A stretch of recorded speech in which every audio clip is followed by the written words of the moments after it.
وله ما في السماوات والأرض وله الدين واصبا أفغير الله تتقون وما بكم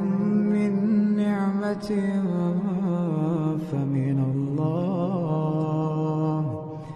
ثم إذا مسكم الضر فإليه تجأرون